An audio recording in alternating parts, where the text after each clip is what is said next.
Hi, everybody. It's Sharyl Attkisson. Welcome to another edition of Full Measure After Hours. We're in the midst of an unprecedented resurgence in U.S. manufacturing as promised by President Trump, what it means to all of us and to national security. You won't hear much reporting on this issue, at least the take that you will be hearing today in this podcast, because it is perceived to be something positive happening under the second Trump administration. And a lot of the media will not report accurately on such things, or at least they'll leave out a lot of facts because they don't want to help this president whom they dislike. But you could call it the Trump effect. That's what the White House is calling it, in fact. Since President Trump returned to office, his America First economic policies have sparked trillions of dollars in new investment in U.S. manufacturing, technology, and infrastructure. I'm reading now from the site that I encourage you to visit, whitehouse.gov/investments. And here you can see an incredible list of a surge in private and foreign investment in the United States that are fueling jobs and opportunity in many sections of this country. The White House puts total U.S. and foreign investment as a result of the second Trump administration efforts, at least in part as a result of that, at $8.9 trillion.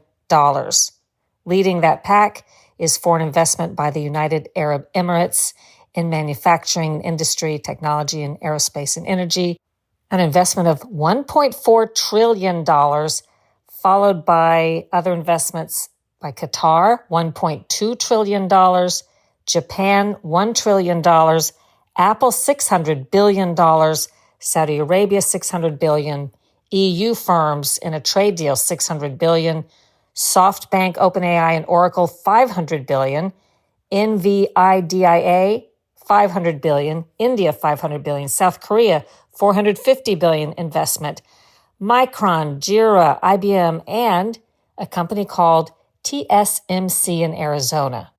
That stands for Taiwan Semiconductor Manufacturing Company, and that's where we are going on my TV program Full Measure, Sunday, November 2nd. I'll be taking a look at the Trump resurgence in manufacturing through the eyes of this state-of-the-art chip factory that's going to be manufacturing chips to power everything from iPhones to artificial intelligence. And if you have watched my program over the years, you've seen me report from Europe and other places on how chip building is critical, but we have been over-relying on China for those chips. It's a national security issue. So this investment goes a long way toward trying to remedy some of that. Today you'll be hearing from Greg Jackson, an executive that I spoke to on site in Arizona at TSMC. So here's Greg Jackson.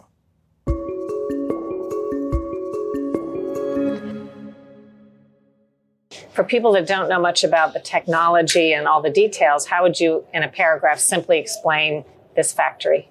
So this factory creates next-gen or advanced technology microchips that are used within consumer products all around the world.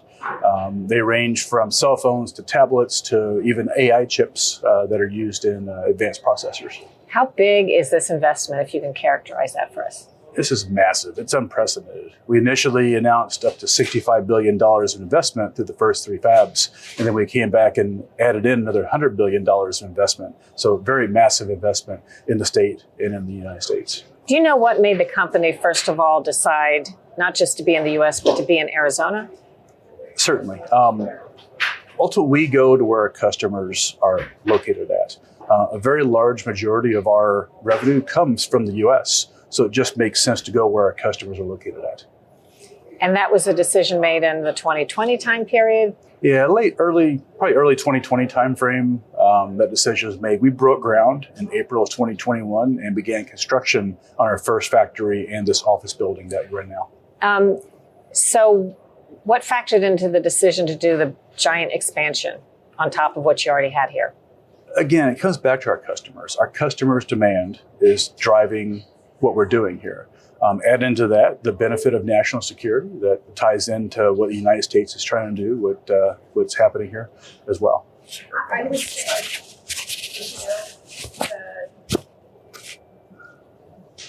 President Trump feels strongly about growing manufacturing footprint in the United States. Yeah. We're a good example of that. Secretary Lundgren came to see the site, see our progress. It's really just And to he focus also on was manufacturing.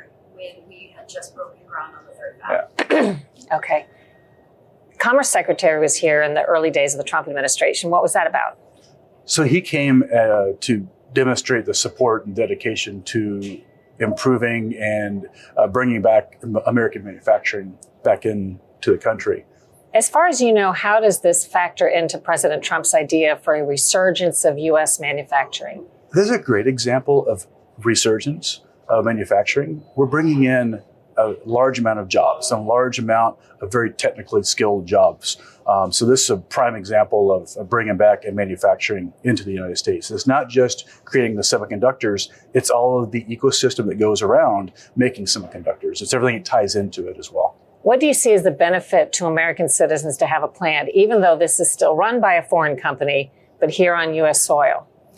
So having advanced semiconductors here in the U.S. on the soil, it creates the jobs. It also creates the supply chain that allows the United States to grow and de-risks us from other geopolitical issues around the world. In really simple terms, if you're trying to explain this to your kids or people that don't know much about this industry, how has it been a precarious thing for us to rely so much on foreign produced chips, which are, maybe people don't understand how important they are to all of our everyday products, but then again, to be relying on getting them from countries that may not always want to do the best for us. Talk about that equation.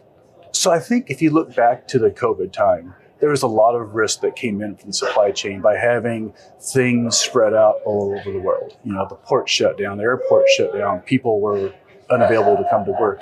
Having semiconductors back in the U.S. onshore reduces that risk and allows us to really fend for ourselves and be in charge of our own destiny. And do you think there's sort of a shift in the mentality in this country, at least among a lot of people, as to what was wise for us to do in terms of manufacturing? Yeah, I think over the last 50 years, a lot of manufacturing was offshored. And I think COVID really opened people's eyes into, while there's benefits of globalization, it also creates a lot of unforeseen risks.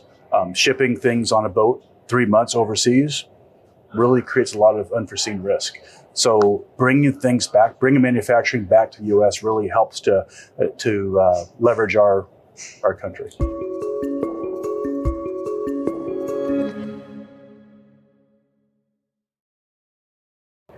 And can you explain what this company does in really simple terms and how important chips are to Americans if they don't understand how they're used in so many of our products? So computer chips are used in everything.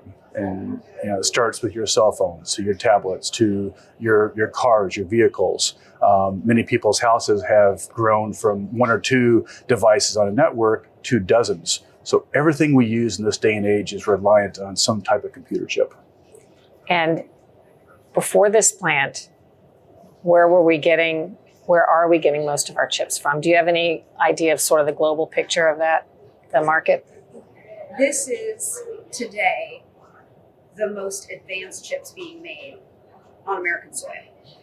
But this is not the first chip factory in the United States. But what's significant is, again, we're talking it's the about, biggest. This is 4 nanometer. Our second fab is 3 nanometer, 2 nanometer. So I don't want to make it seem like this is the first time doing advanced I would chip agree with making. that. Okay. Because Intel's been doing it. Okay. Foundries, Micron, All right. Samsung. With other companies included, is it a game changer that the U.S. is ramping up its chip manufacturing compared to maybe where we were some years ago when it was not looking ahead this big of an industry here? Yeah, I think it really changes the landscape. I mean, if you look over the years, we've dropped to somewhere around 10% or less chips made in the United States. Now we're bringing that back into the United States and bringing it back in the most advanced technology into the United States. And what was the other thing you wanted? So you asked a question earlier about is the president's policies helping? And you gave a short answer. I think it's okay, Greg. I might encourage you because I think it's going to give you better content for yourself. But it's still okay for us. It's just to sort of step back and again remind that our decision to invest in the United States was motivated by our customers. Mm-hmm. That the government support's important. I think it's okay to go back in time and say, our first announcement was made during Trump's first term. And of course, we were communicating with his administration at the time. today this is also a priority for him, and the relationship is good, and the support always. Okay, I have a matters. question that would get at that then. Yeah, so I'm trying to figure out, I think you could have said a little more without, getting mired in Also, politics. yeah, and exactly, I think you could exactly. have given them something that's, They are getting some federal money for the CHIPS Act. yeah. So, anyways, I just thought, you probably could do something a little better than Yeah. that. And Well, there's a way for you to do it without getting all Exactly. the politics. And again, I don't want you to put you in the position of advocating, and I don't feel like that's what you're doing. But President Trump is very clear, taking a lot of credit for the resurgences that are taking place so far, including, I believe, the expansion of this factory. But what role would you say the support from an administration that has this goal, what role has that played in this company? So if you look back several years ago, back into the first term, we announced building a factory here in the United States. Since then, the CHIPS Act has come, and we've progressed with building the first factory, got the first factory into production, and have continued on building the second and third factory as well. So a lot of focus has gone into building factories and ramping the factories up here in the United States. But it makes a difference, or does it make a difference as to the stated policy of who's in charge and what their vision is? I think the policies that have put in place are really helping to drive the construction and manufacturing here, and also removing some of the roadblocks that might exist as well related to policies or things like that.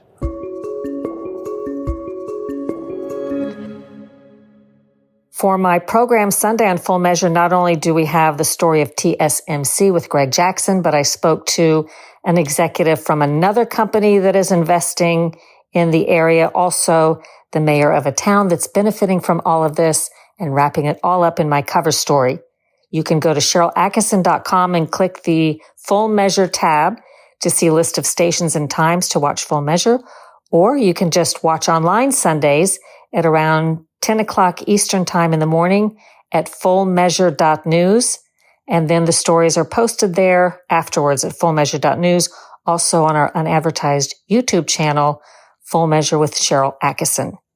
I hope you enjoyed today's podcast and that you will check out my other podcast, the Sharyl Attkisson Podcast. Share this with your friends, subscribe to it, and leave us a terrific review. If you haven't already checked out my latest bestseller, Follow the Science, How Big Pharma Misleads, Obscures, and Prevails, I hope you'll consider picking up a copy today with proceeds benefiting independent reporting causes. And also go to SharylAttkisson.com and click the Store tab for some exciting products where, again, proceeds benefit independent reporting. There are some exclusive products designed for independent thinkers like you and your friends with slogans like, I need to find some new conspiracy theories. All my old ones came true. And do your own research, make up your own mind. Think for yourself.